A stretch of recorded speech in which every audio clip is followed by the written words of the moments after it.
welcome YouTube as well to your continuation of Higurashi Hou. Um, now, change on YouTube side. You guys probably noticed it with Unknown 9 and Bending Ink Machine. Uh, of course, my cat wants to start me on. How it's going to be is you guys are going to get series every other day, just like Unknown 9 and Bendy, except going to have in there where if you do come to stream, the streams are going to be one game, so one series. So hopefully I can keep a rotation going, but we will see.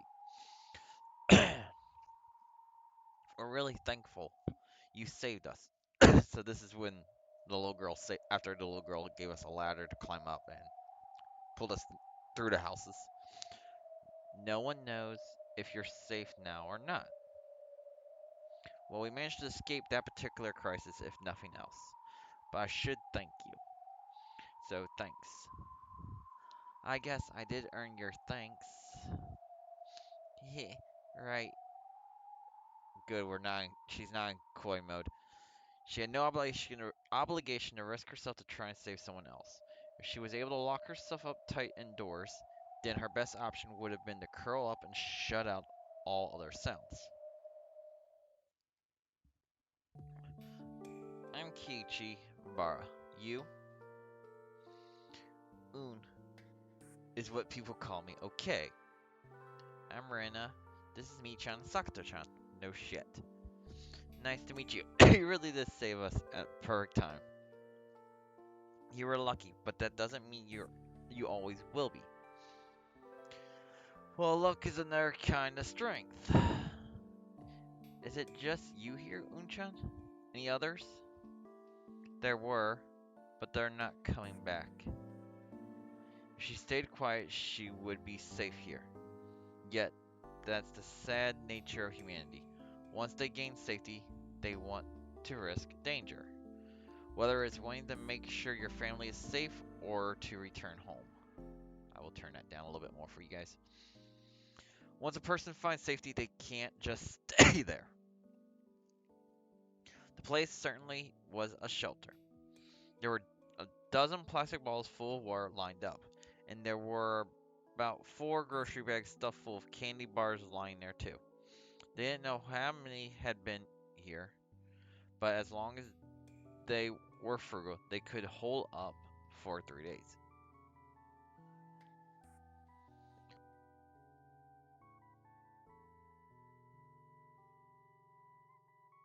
When people manage to create a safe space, they want to bring their family and friends into it. That's true. Staying put here and ignoring what you hear outside might be the right answer. But thanks to Unchan, we're all safe. I can't really thank you enough for saving our lives. Are there still many more violent groups like that one? There's more than that. There's plenty. Figures. Still, they're not running around in the middle of the night, right? The neighborhood watch and Humans Out set up patrols after dark. They're frightened too. I do doubt they'll let their guard down and start snoring. Even so, it should be a little safer than moving in the middle of the day. The Sonozaki Group's office isn't far, right? Well, not in terms of direct distance. We should wait and observe for a bit. There's no need to rush. That's true, Unchan.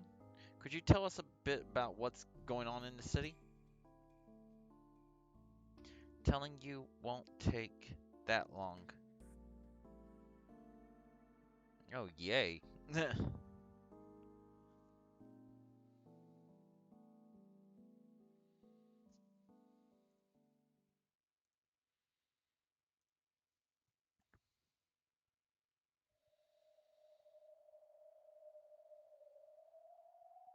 Yep. Wow, we're back with Rika, huh? Found it. It should open if I do this. Uh, uh, What will do if there's a terrifying ghost trapped in there? Then you two can have a staring contest to determine which one's the stronger apparition. Rika.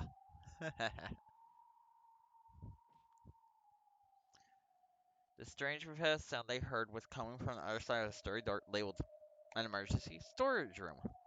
Someone was slamming themselves against the thick metal door. The idea made the most sense, at least. But why the emergency storage room? Maybe someone was using it as a jail cell? Who? When? For whom? Even I or Shiro-sama don't know that. I suppose that's true. The door to the emergency storage room was the type being locked from the outside. Given that something kept hitting it in there was probably no way to unlock it from the inside. No shit. When she came back with the master key, the sound stopped for a moment. Maybe they were worn out from hitting it so much. Either that or they had gone quiet as Rika and Hanyu approached and were lying in wait for them. I'm opening it. Anytime you're ready. She inserted the key and slowly turned it. There's no way that L5 patient is being kept quarantined in here, right? If there was, then the moment she opened it, they could leap out from inside and start attacking her. What heaven? That won't happen. There's no way Ira and the others would do something so senseless as locking a victim up in a place like this. Even for a 100-year-old witch, Rika. It was hard to fight the curiosity of finding out what lay beyond that door. She didn't have any interest in this crazy world, but she could die at any time. So she wanted to see what happened to the world up until the very end. It wasn't some noble desire to watch over its demise, but the slightly wicked curiosity of wanting to see something scary.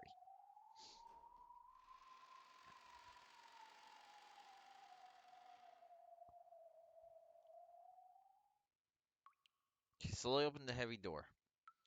Through the slight crack came a foul, hot scent of sweat mixed with something rotten. The smell made her imagine something more filthy than frightening. There was a light on inside, and a sweaty man who was collapsed on the floor slowly raised his head. Uh, hello, Tamake. Hey, Rika-chan, you saved me. What were you doing?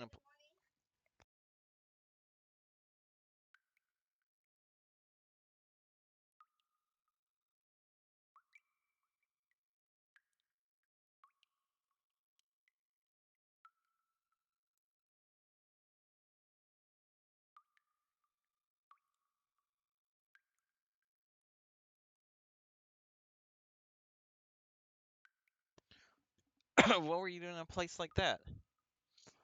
Who knows? At the very least, it wasn't something I chose. Rika, look at the pipes in the back. Handcuffs. Fastened to pipes in the back of the storage room were a pair of broken handcuffs. He was almost certainly bound up in them before. Just how long had he been held captive in there, though? Judging from his surroundings, it had to have been more than a day.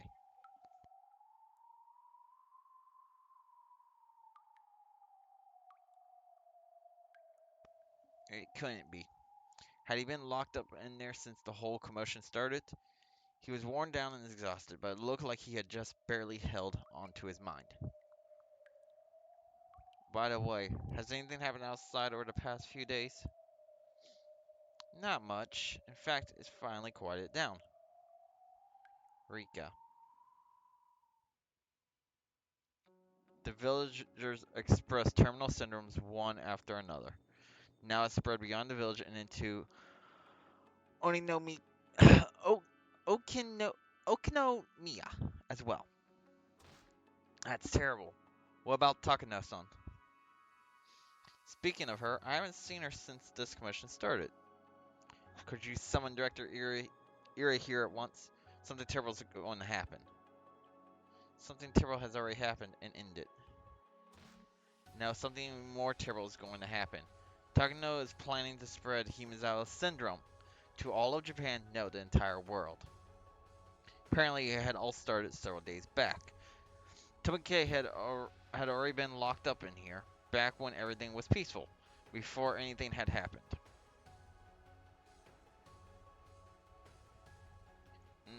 Uh,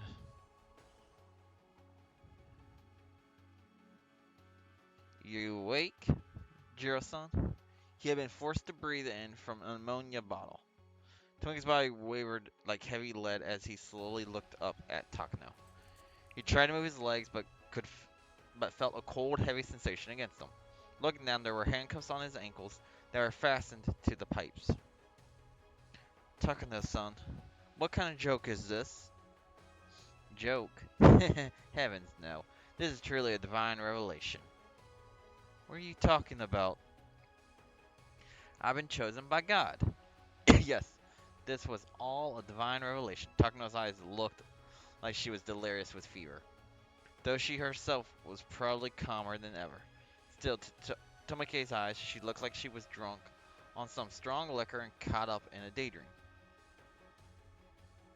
I wish you would calm down. Could you explain this so I can understand?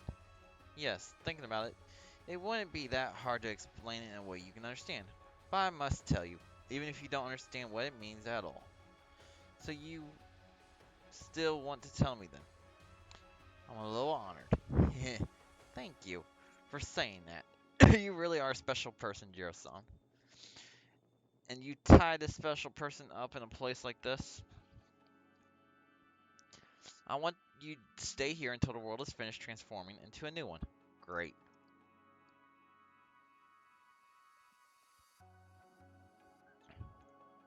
What are you plotting? No plot this time. Divine revelation, I've been chosen by God. Tomage wasn't a fool. He had a vague idea of what Takano was plotting from that exchange. Don't tell me you're trying to cause something terrifying to occur, are you? There might be something terrifying indeed, but it's God's revelation. I have a feeling something wonderful is about to happen too. You're not planning to take the virus we're researching out of here, are you? I'm positive that all of our research has been for the sake of this day. God has chosen me. He understands my noble purpose. Stop it. I don't know who instigated this, but that's not a divine revelation. It's the whisper of a devil. A devil? What a cruel thing to say. Perhaps you can't see their divine glory. Well, of course you can't. You're just an average person. Oh my gosh, I forgot how twisted she gets with this storyline. Takano pulled something out of her pocket and tossed it to Tomake. It's a box with a syringe and a bottle of medicine. He recognized it. It was the new plus prolific for the Himizawa syndrome, though it was only supposed to be in development still. If you would like to witness the world, then inject that into yourself. Oh, my cat found his foil ball. If you're fortunate, then you'll avoid an acute outbreak. Stop this. You can still turn back from this. Talk this out with me, and undo these handcuffs first. Takano slowly lifted the touch case sitting at her feet. It wasn't an ordinary touch case, though. It was a special one used to transport N1730.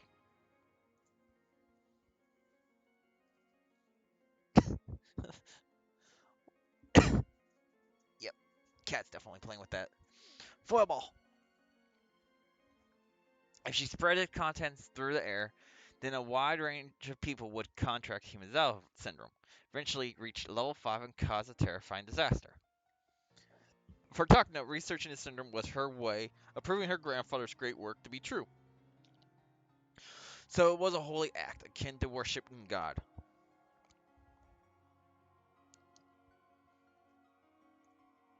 He knew that. Yet an outbreak of Himizawa syndrome, and the terrifying ruin that would bring about should not be her goal. He couldn't even imagine what sort of delusions had come to possess her. But she was prepared to do it, without hesitation. See you later, Chihiro-san. If you're lucky, we'll meet again. Since this is an emergency storage room, You should find food and water within your reach. Knowing you, you'll be able to take care of those handcuffs too. Even if I lock this door from the outside, right? As long as he had time, then Tamake was certain he could break out of the handcuffs. But that would grant Takano plenty of time to carry out her terrifying ambition. Wait, hold on, Takano-san. Wait! Are you planning to destroy the world? Heavens, no. I'm going to save humanity, as God has revealed it to me, by letting his cute little children here fly free. That's the whisper of the devil. You mustn't listen to it. I hear the devil is elsewhere. Huh? The devil trying to destroy humanity has already appeared. God told me, and he told me I'm the only one who can stop it. What you're about to do really is the work of the devil. Don't let yourself be fooled by him. Don't worry. After all, God is always with me. Farewell, I'm going to Okinomiya. You're there, right? Yes, I know.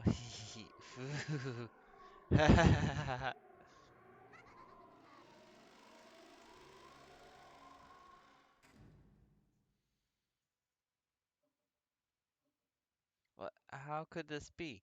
Uh, as expected, I guess. That woman never learns. So it's her fault again. We're too late was disaster. Tamake was captured right before the incident and had been shut inside here up until today. It was all too late for him to do anything. Takano had already spread the infection far beyond the village. Maybe she's already spread it to the entire city or even the entire prefecture. Tomike shook his head many times as Rika described the present situation. The reality was hard for him to accept, but the gruesome sight of the researchers who murdered each other or took their own lives wouldn't permit him to consider otherwise. Tomike entered the security room and started fiddling with the radio, but it didn't work like he was going to be able to contact anyone outside. According to the emergency manual, in the event of an outbreak of Himazawa syndrome, they are to employ jamming waves throughout the region in order to prevent the spread of chaos. Of course, the phone lines were down too, so there was no way to get crucial information about Takano's involvement to those outside. Apparently, they've already escalated to hazard level X2. What does that mean? It means the syndrome has spread to Shishibone City. At present, the city is quarantined off from the outside and all the bridges have been blocked off. Hopefully, Tokyo manages to do something with that time. So all we can do is wait. Unfortunately, that's not the case. We can't leave Takano on the loose. She had said, a devil has appeared to destroy humanity. I'm heading to Okinomiya. That's where you are, isn't it? My cat just sneezed. I don't know what she's calling a devil, but we can't afford to let her have her way any more than she already has, right? That's right. Takano is most likely still within the city. The bridges have been blocked off and Takano can't get out either. If she's planning to take in 173 and spread it beyond the city, then she can't afford to be captured. She should still be in Okinomiya. Tamake, I'll help too. It's dangerous. You should hide down here. Right now, Okinomiya is dangerous even for you, Tomake. There are a lot of young people in Okinomiya. Mm. There are a lot of young people in Okinomiya. They'll be much more dangerous after handing their heart over to the demon. I'm the Queen Carrier. If I'm not mistaken, I should have the power to calm down nearby infected. Not to mention, I suppose that's true. Trying to be a gentleman towards me is less important than capturing Takano and preventing the further spread of harm. So if anything were to happen to you, the worst possible outcome is already happening. Even if I were to die, things wouldn't get any worse than they already are. Preventing this situation was why they had to prevent disaster from befalling Rika. But their worst fear, a mass outbreak of level 5 symptoms, was already taking place without Rika's death. It made sense to him. Logically, the situation couldn't worsen. Besides, if Takano remained at large, it was likely that things would become even more disastrous. Either she would spread Himezawa syndrome throughout Japan, or this thing she called a devil would move to interfere. If they're a devil for Takano, then the enemy of our enemy is our ally. You have a point there. Alright, we don't have time to waste on debates. Don't stop me, Hanyu. I'm doing this to save the world, you know. Looks like you're enjoying this. Let's go. Define Takano.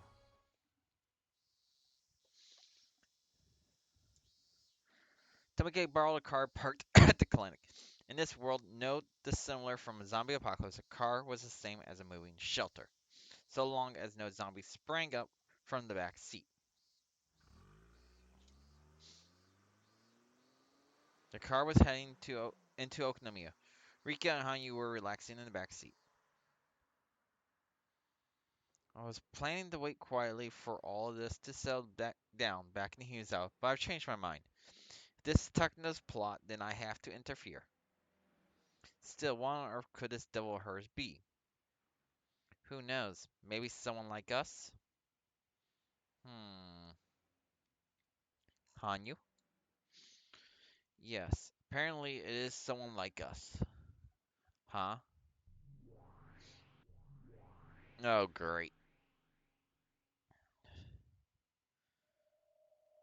Though they had just been inside the car, it felt like their souls were floating up out of their bodies.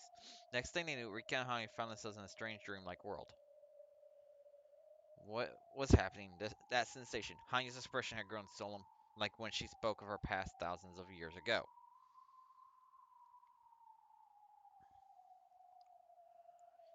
That was when something akin to mist began to flicker and coalesce into human shape. What? Who? It's someone I hope to never see again. Wait, are we actually seeing her? Even the 100-year witch Rika was left bewildered, because she had never heard Hanyu utter those words before. Someone Hanyu never wanted to see again? Human-shaped mist. An inhuman being taking human form. Do you think we should meet again? Oh no! Tamara Hime no Mikoto.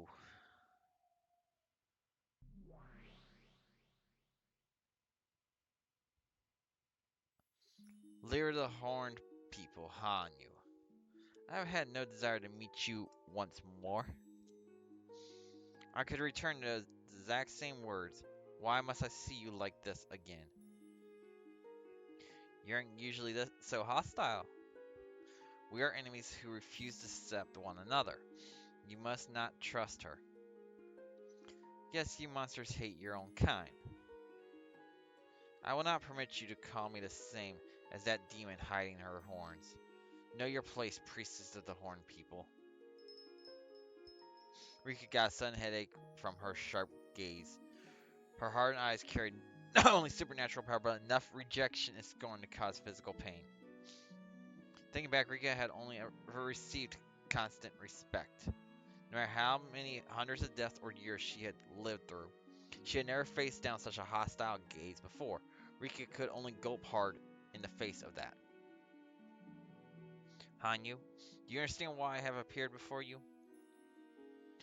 Oh, great.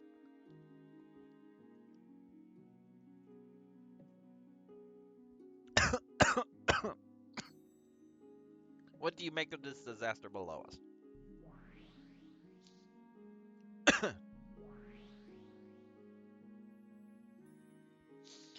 Slowly the mist cleared beneath their feet. Finally, Rika understood. They weren't inside mist, but inside a cloud. Below them was a sight like one might see from an airplane. Without even straining her eyes, their eyes, they could see the city of Okonomiya was below. Black smoke rose from various points in the city, and they could see a dark haze hanging over it. When they focused their eyes even more, they could see the people who gave their hearts over to the demons killing each other in the streets. What an awful sight. Shudder with the weight of your own sin. All of this is the work of your kind. No shame, leader of the Horned People. From the perspective of humans like Rika, Takano was at fault. But from the perspective of inhuman beings like Hanyu, the disaster below was all Hanyu's fault. They're all in 173 was Hanyu. It was the Horned People. Hanyu bit her bottom lip, unable to refute her claims. Takano had conducted the research to turn the Horned People furious. Hanyu wasn't to blame for that. But that being said, these inhuman beings wouldn't allow a human to be blamed for that sin. We shall take responsibility with our own hands. You will not. That is unnecessary now. Know that your tainted Horned People will not be allowed to corrupt our lands any further. That's quite a rude statement coming from someone who's as much of a monster. Oh, great, Rika.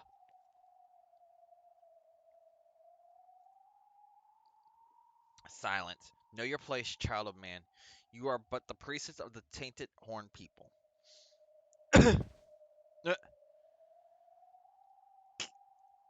Rika's head was throbbed with pain again when Teruma Hime no Mikoto glanced at her. There was no doubt she was the same as Hanyu, but it was no longer even necessary to explain that the two were beings at total odds with one another. I never wish to speak to you again by any means. I, the leader of the Horned People, and my priestess shall take responsibility for ending this tragedy. You will not go home, Tainted One. I shall take responsibility for resolving the disaster brought upon my people's lands. You should return to your land of Himazawa and be ashamed of your immature charges. Now be gone, Hanyu and priestess. A violent shock shook her body. In the very next moment, she had returned to the back seat of the car. It was all like a daydream. However, it was undoubtedly real for them. That had been the cold reunion between inhuman beings after centuries, or possibly even millennia. Who on earth was that?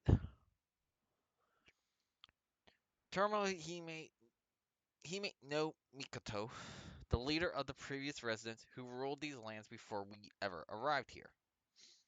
I see. So there's no reason you'd get along then.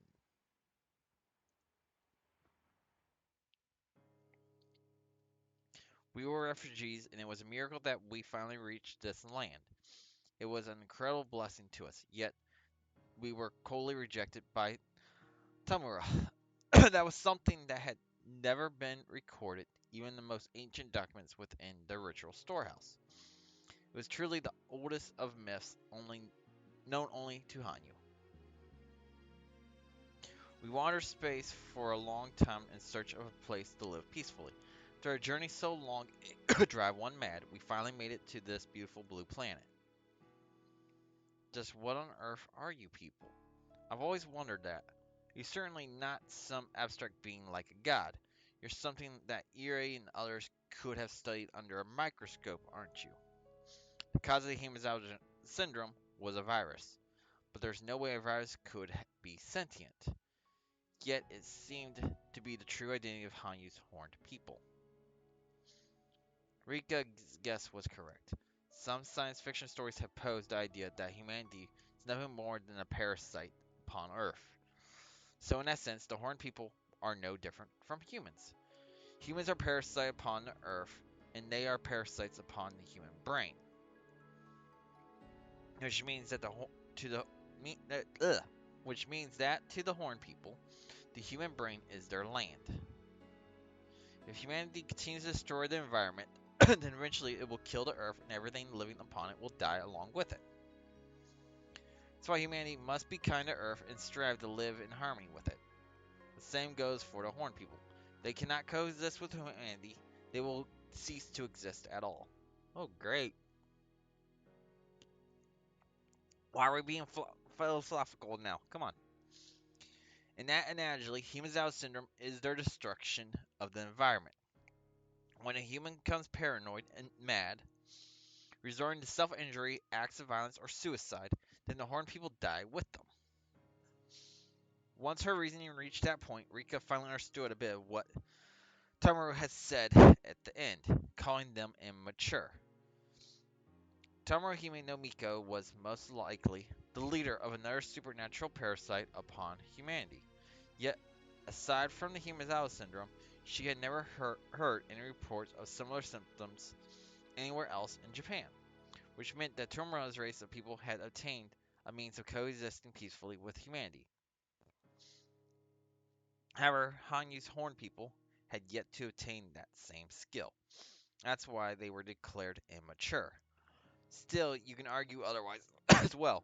Sure, there was a disaster in Onigafuchi village back in ancient times, yet they have spent many decades developing unique practices to control themselves and prevent any symptoms. But then a villain, Takano, came and interfered, intentionally conducting research to turn them into a deadly virus. This incident in Himazawa wasn't caused by Hanyu or the Horn people. This whole commotion was caused by Takano developing in 173, a new race of ferocious Horn people, and spreading them elsewhere. Doesn't look like that stubborn monster is capable of understanding. She never listens to anyone. She's always just cold and inflexible. From her point of view, we're no different from the virus Takano spread, and thus equally guilty. But from our perspective, it's all Takano's fault. She's the one who caused this great disaster. I won't be able to calm down until I punch that woman in the face. I just hope Tomura doesn't get in our way. It would seem the land of Himazawa was the land of the Horn people, while all the other lands belonged to Tamura's people. Just what is Tamura's people? Also, if she's also a human parasite, does that mean everyone in Japan is? We're about to come up on the town. I don't know what we'll find here, so be careful. I know. I'll use Orishion's pound to make sure none of the bad people come to us. It'd be better if we never have to test that power of yours at all. Tomike, how do you plan to hunt down Takano in a town this large? Right now, Okonomiya is a dangerous town for Takano, too. Even if she has brought a handgun along, it won't be enough to really protect her. The mountain dogs were annihilated. Right now, Takano is nothing more than a lone woman. She wouldn't be able to last if she was attacked by the murderers wandering around with their terminal symptoms. Ugh. She's probably taking shelter with a colony of evacuees. Well, it still doesn't anything about hunting them down. If you're able to use your powers to uncover Takano-san, that would be perfect. Can you do it, Hanyu? If I could, I already would be. Uh... Another possibility would be finding a means of contacting people outside of here. If we're able to contact Tokyo, then we'll have plenty of options. The reassuring thing about Tomike was that he could act like normal, completely unfazed, even in emergencies like this. That was probably thanks to the effects of the new prophylactic Takano had administered. I don't know what Takano's thinking. Why did she let Tomike live? She should have predicted that he'd become her most difficult adversary in this situation. Even after living 1,000 years, there is still the occasional human completely beyond comprehension. She's one of those people. True, the one thing we can be sure of is that if we let her have her way, the disaster will spread to all of Japan, no, all the world. I wonder if that happens with all the monsters of this world claiming to be gods come to ream you out.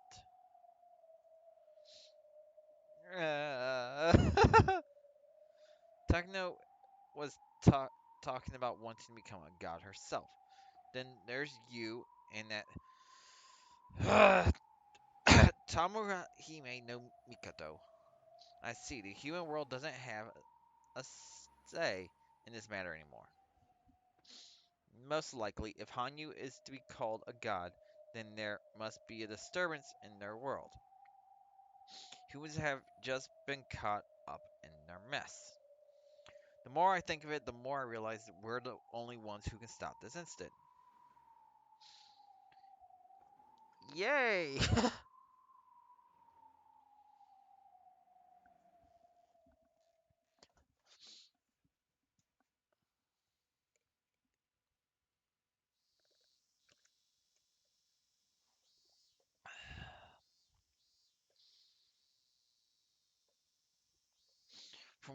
From what I can see, the office of the Sonozaki Group still seems to be safe.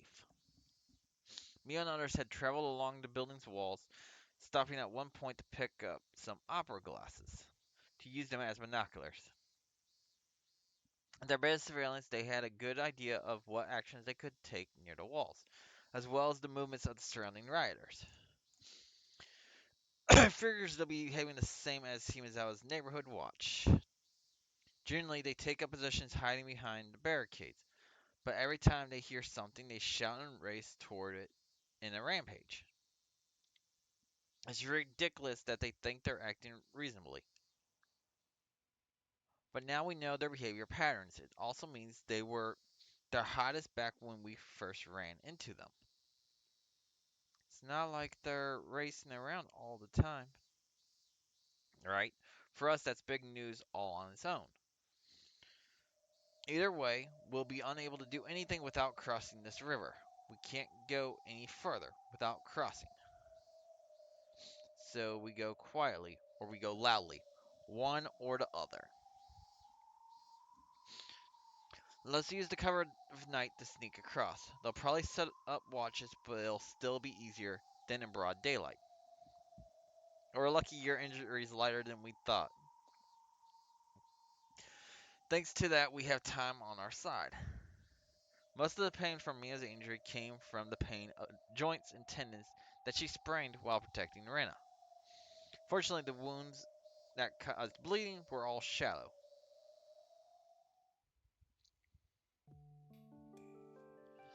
What are you going to do, Uni-chan? You're coming with us. It'll probably be a little lonely here waiting for help that may never come.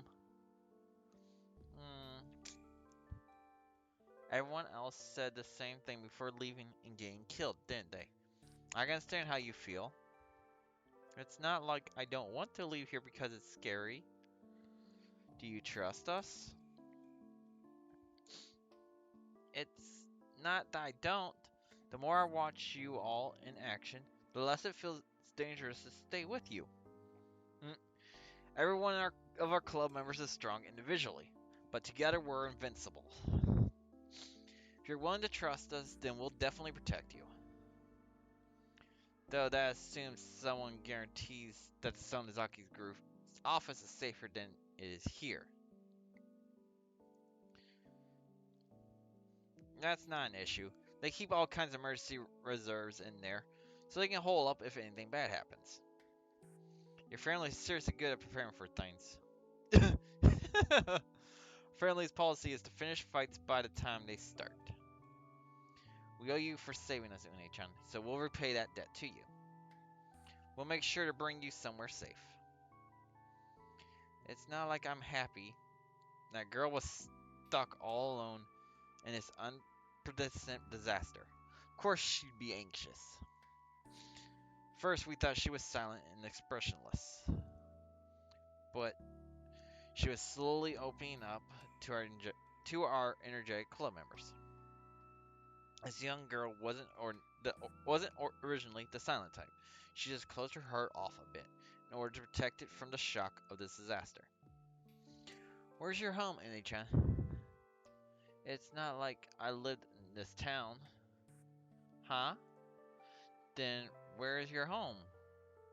Don't tell me you got caught up in this mess while hanging out with someone in Okonomiya. She did. That's... You must have been real worried. Is it far from here? It's not close, But all the bridges are broken and I can't get home. I see. That's so sad. But there's one fortunate thing about that. Right, I suppose there is. It means that your family's not caught in this uproar. So they're all safe, isn't that right? That's right. That was the one saving grace for her. She knew for certain that her family and her home were safe. The government had destroyed all the tunnels and bridges leading into Shishibone City, so it was physically cut off. That basically meant they were admitting to that it would at least take time to determine a solution for this problem. On the other hand, though, since they went that far, they were also able to keep the damage from spreading beyond the city. Those living in the city were probably depressed or enraged, believing that the government had abandoned them. But in terms of the big picture, that was the right call. Thanks to that decision, Unya's home was safe. She still had hope. That was how she was able to keep going this long, even amidst crushing despair. Once we understood what she was going through, we all looked down for a moment, and then clenched our fists with a growing sense of purpose. If you hadn't rescued us, who knows what would have happened to us? It's very likely that some of us would have died. The debt we owe you for saving our lives can't be called a cheap one. Yeah, that's right, Una-chan. Us club members will do everything within our power to ensure you make it home. Thank you for that. Operation Crossing will commence tomorrow morning at 4 a.m. We'll use the cover of night to cross the main street in one go and reach the office. I'll be taking the lead and scouting ahead to prepare for the worst. I don't want to think about it, but we can't deny the possibility that everyone in the office has gone crazy too. While Mio warned us about that, she seemed confident it wasn't the case. She was probably able to confirm they retained their sanity when she was observing the office with the opera glasses. We all went to bed early so we'd be in top condition. Sakato set a trap to detect intruders, but it was hard to sleep while fearing the sound of that empty can.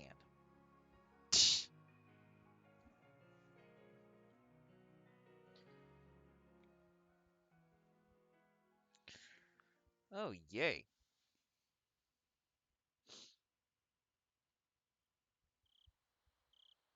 Even so, I definitely fell asleep at some point. When I woke, then I woke up to Mio poking me. It's time to get up. uh, oh yeah, I'm surprised you woke up on time without any alarms. Michan said she didn't sleep. You were the only one who slept the soundest of us all. Good grief, how... Of course! Should be pitch black, but it isn't. You're right. Moonlight is surprisingly bright. If it really was the moonlight, it might have been a bit romantic. The traffic lights and our illumination were still on, lighting up the city without rest. Unlike Himazawa, Okinawa never had nights of pitch black darkness. I didn't know if we should consider that fortunate or disadvantageous for our stealth. Occasionally, there were glimpses of light from flashlights on the main street, filled with rows of unoccupied vehicles. They had set up a watch just as we predicted, but regardless, their guard was still thinner than it was in broad daylight. Okay, we can do this. We're going to be okay, aren't we? Just leave it to us. There's nothing to fear. We'll cross it easily. We have our secret weapon, too. I hope we manage to do this quietly. If we rush in and make a lot of noise, we'll cause issues for those in the office, too. That's true. From our reconnaissance, it looked like the Sonozaki office was cutting off all contact with the outside. They had set up barricades, and they weren't interacting with the rioters at all. They had surrendered their hearts to the demons like the rioters had, then they wouldn't be setting up defenses, and they'd be fully participating in the hunt for infected. But if we were to rush in there while being chased by rioters, Then they would say that the Sonozaki Group is harboring the infected and end up causing an uproar. We had to strive for complete stealth. Una slowly unlocked the door leading outside.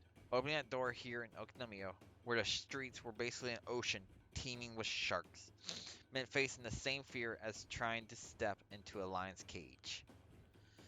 It's not like I'm not afraid. I'll take the lead. If I fail, retreat quickly just as we planned. Don't even think of trying to save me. Got it? That goes both ways. If I sprain my foot again, abandon me. We really will this time. So be careful, Kiichi. Yeah. The operation will now begin. If something happens, leave it to me. Sakata was carrying a radio-controlled car she borrowed from somewhere on the second floor. She tested moving in a straight line with the remote controls, then set it up to drag an empty can fastened behind it. It could be our decoy if the worst happened. However, that sound would draw unwanted attention. It wasn't a trump card to help us reach the office, it was a trump card to buy us a chance to retreat if the operation failed. The success rate of Mion's operation was roughly 95%, but we still couldn't bring the chance of failure down to zero. It was Mion's policy to manage all possibilities and prepare for each one of them, so to ensure that the worst possible outcome not catch them off guard. She gave the go sign to Sakato's remote control plan. I'm heading out. Make sure you stay a fair bit away from me.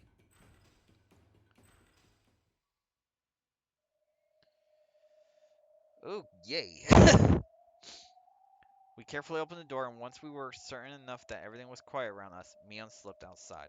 Unlike Himezawa, everything in Okinomiya was covered in concrete, so even the faintest sounds echoed.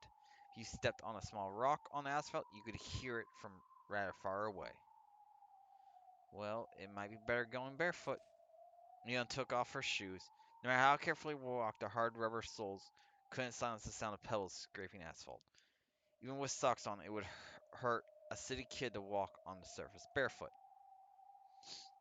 Mm. But for us Himezawa kids who always chased each other around, climbing trees barefoot, walking on asphalt with no shoes, was nothing. It's time to say whether or not Keiichi, our former city kid, can tolerate going barefoot. Oh shit. I've trained myself up a lot by now. Don't take me lightly. Any-chan, are you okay going barefoot? It hurts. I'm sorry. Just bear with it for a little while, okay? Mion poked her head out of the alley and checked on the river with rows of unoccupied cars. It was too easy to see across the wide sidewalk. We had to cut across it in one go and duck behind the row of cars. Self-proclaimed watch also realized that clear view meant it was best place for keeping a lookout. We could see them shining a beam of light straight down the sidewalk every now and then with their flashlights. They were excessively frightened and were seeking out an enemy. If they sensed even the slightest presence, they'd cause a lot of noise and summon their friends. This is good. I've been looking for a thrill like this. Miyambo only licked up the sweat trailing down her nose and smiled. Of course, she used hand signs to signal her friends to wait and calculated her timing. The watch's lights were restless. They wandered back and forth, glancing everywhere in fidgety motions. Their fear left them needing to light up every shadow, so that anxiety created plenty of openings. Now, quickly and nimble like a cat, Mion dashed across the sidewalk and ducked into the row of cars. It went so quickly and easily that all her prior attention seemed misplaced. Keiichi and others heaved a heavy sigh of relief as they watched from the shadows. Keiichi, the second one up, was about to follow after her, but Mion gave them a sign to hold. Looked like she wanted to carefully cross the river of cars and check on the sidewalk on the opposite bank. Shoot, that's bad. When she had scouted it from the roof right before commencing the operation, there wasn't anyone over there. But at some point, 3 men from the watch had taken up post on the opposite shore. They were heading right towards her. She wasn't exposed just yet. They were just walking around shining lights randomly at the cars. Mion calmly found a truck, the high frame, and slid underneath it. It's okay. They haven't spotted us. They had noticed us, would they be walking so carelessly? Even if she was 99% sure she was safe, she could feel herself sweating. Pathetic, Sonozaki Mion. To think I'd be sweating this badly or a little hide and seek. Make sure you don't overlook any affected. All their brains are damaged, plus they'll try to bite us and spread the virus farther. You're the ones with damaged brains, though, Mion smirked. Oh shit. Still, once their feet stopped in front of the truck, she hid under. Her smile froze. Did they find her? We're done for. Calm down. They're not acting like they have. They're getting in. The man from the watch climbed up into the bed of the truck Mion had hid under. Apparently, there were folding chairs or something inside the truck bed. The man had then sat down on them, which meant the man had taken position directly above Mion. She was practically a bug pinned in place. Hey, seriously? Sweat dripped from Mion's forehead. Keiichi and others understood the situation just as well. Mion couldn't move at all. There was no guaranteeing they wouldn't hear anything when she crawled out from under the truck. Not only that, but Mion couldn't see what was going on above her at all. Even if she were able to slip out without making a sound, there was no guarantee they wouldn't happen to look around and catch sight of her. Mion couldn't move from there until they left that post. It's not like I know what to do. Is it finally time for our secret weapon? Only as a last resort. We could save Mion, but that would cause way too much noise. Still, get it ready. Sakura nodded, set her remote-controlled car on the sidewalk, and fastened the empty can to it. Once we let it loose, it was sure to draw their attention. Either way, the operations failed. We need to create an opening for Mion to make her escape. It'll be better to try again later. I agree. We just had bad timing. Let's try again. Club members knew exactly when to pull out thanks to their many dangerous club activities. Naturally, Mion was thinking the same thing. Keiichi and others would probably create a chance for her to escape. She had slipped out in that moment. Still, they only had to wait for a time. There was still a chance the men in bed above her would stand back up and go off somewhere else. Even if they managed to retreat, causing the uproar now would make it even more difficult to cross the river a second time. Even though Mion practically had a pin pushed through her heart, we had to stay calm and wait for our chance at victory.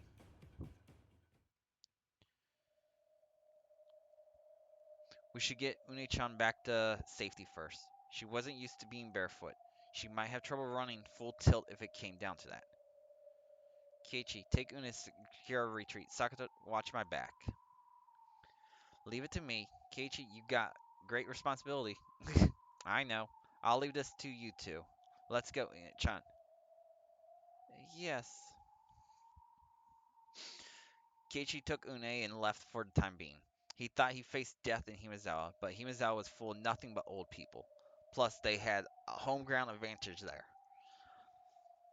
But they were playing an away game under different rules in Okonomiya. If I had known this was going to happen, I would have played around here more. Une was panting. No one could blame her. Things were so tense. Her breathing was ragged from both exhaustion and fear. Let's rest a moment and catch our breath. Thank you. Une calmed her breathing. Keiichi sharpened his senses and searched for anyone nearby.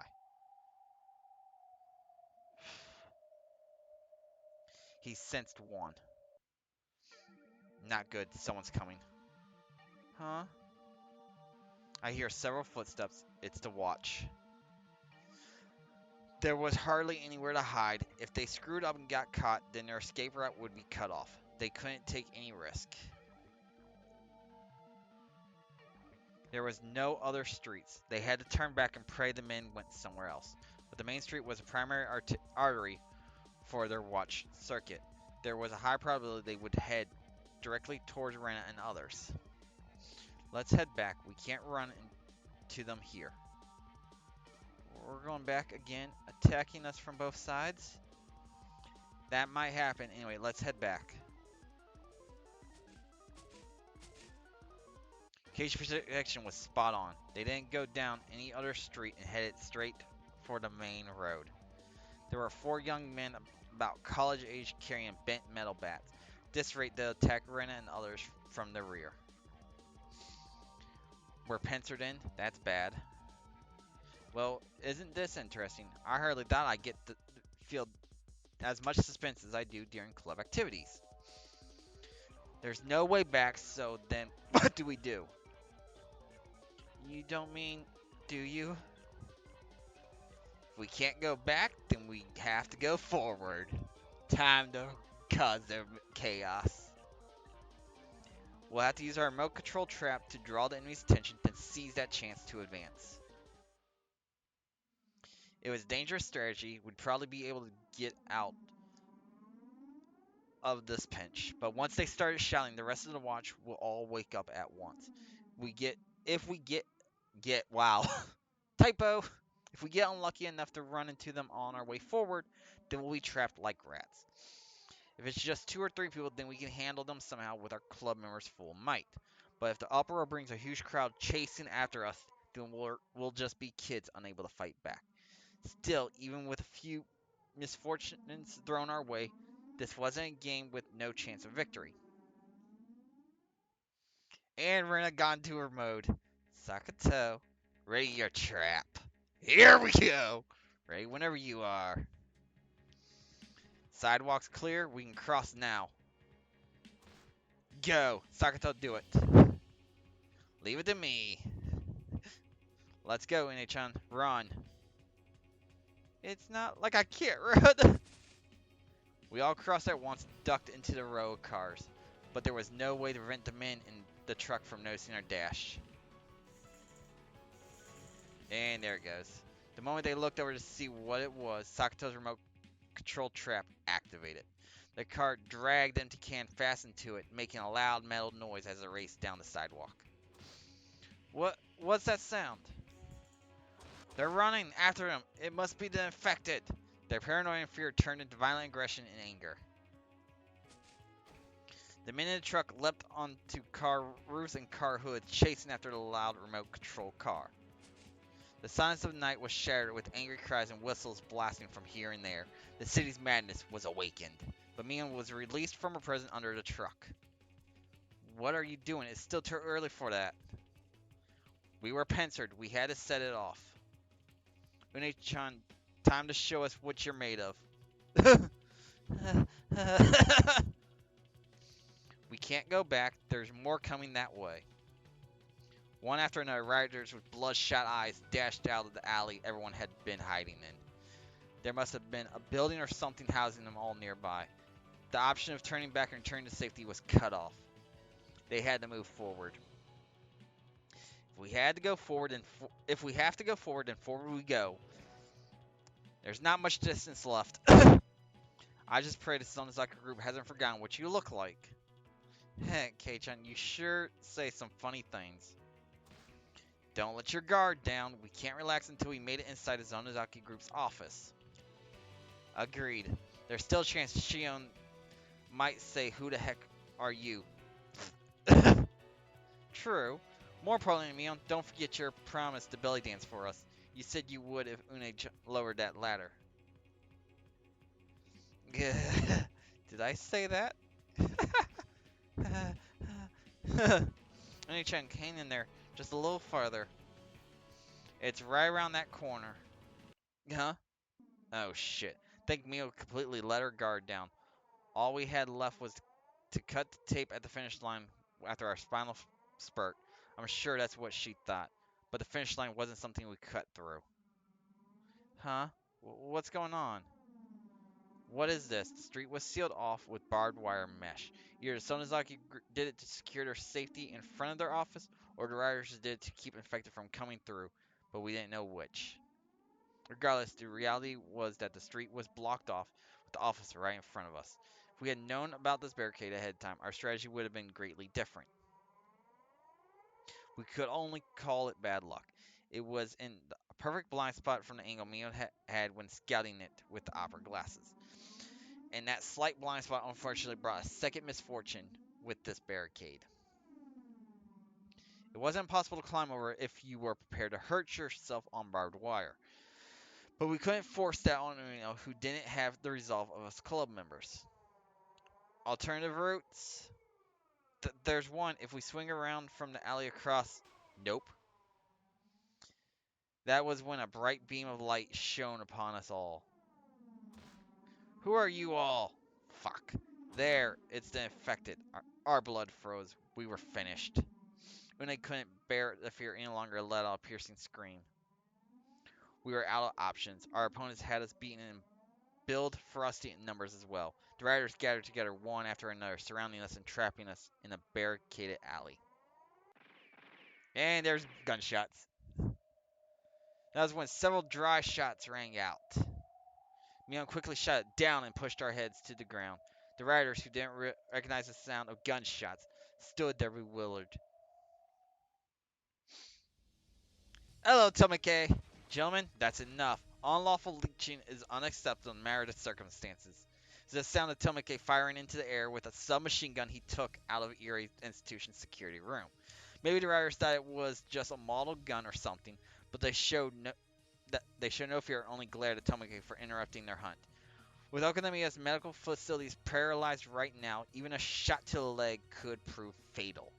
Tomika didn't want to shoot, but he gulped as the riders proved unfazed. I don't want to shoot you all. Leave this to me, Hanyu. Comrades of mine, calm your spirits. I am Urashio-sama, your leader. And just like that, they stop. Hanyu's stern words rang out slowly for inhuman ears. The riders stopped and stood still, their mouths wide open. Eventually, they sat down directly on the ground and waited absent-mindedly. Even if Tomike had modified them to be more ferocious, Takano had modified them to be more ferocious, they were still Hanyu's brethren. They couldn't escape the power of her words. The eyes of Mion's other went wide as shock, but they realized this was their narrow chance to get out alive. Everyone, go now. What's going on? Is that Rashido's Palma, Nippon? Thank you for rescuing us, Rika. Tomike. Of course. We heard the commotion. We made the right choice, rushing over. What were you all doing out here? The office of the Sonozaki Group is just beyond here. We weren't aware of the barricade and got cornered like rats. And there's Shion. Pathetic. You cut it that close with my sis on your side. Hello, Shion. Shion, Kasai, and a few other men in black outfits approached from behind the barricade. Every one of them carried a gun, but none of them had the ferocious expressions of the rioters. Seems as the Sonozaki Group had retained their sanity and focused on holding up inside. Please give us a break, will you? We don't want to get involved with those crazies. We're sorry for causing such a stir. If you're safe, Shion, then we have nothing to fear anymore. That's right. I'm more reliable than 10 of my sister all by myself. I don't know which is worse, Shion or Mion. Because I open it for them. Come in, everyone. Because I unlocked the padlock on the chain securing the barricade's door shut. Still, what on earth is going on? What happened to them? What on earth? You don't need to worry about them. If you leave them alone, they'll eventually wander off. Now, why don't we just appreciate this chance granted to us through Urashio-sama's miracles? Come on, Richard, you're safe now. There's nothing to worry about now that we have Shion with us too. That's right. Sakato understands at least. By the way, who's this girl? Hello there. She's Une-chan. She saved our lives. What's the matter, Hanyu?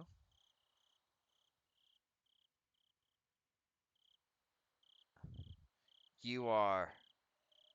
We all slipped through the barricade and were welcomed into the Sonozaki Group's office. Yet that sight was being observed from far away through binoculars.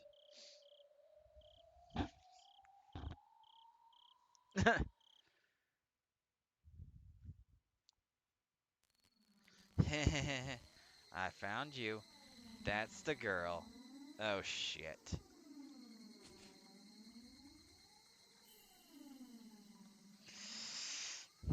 Une is the devil, apparently, huh? Great.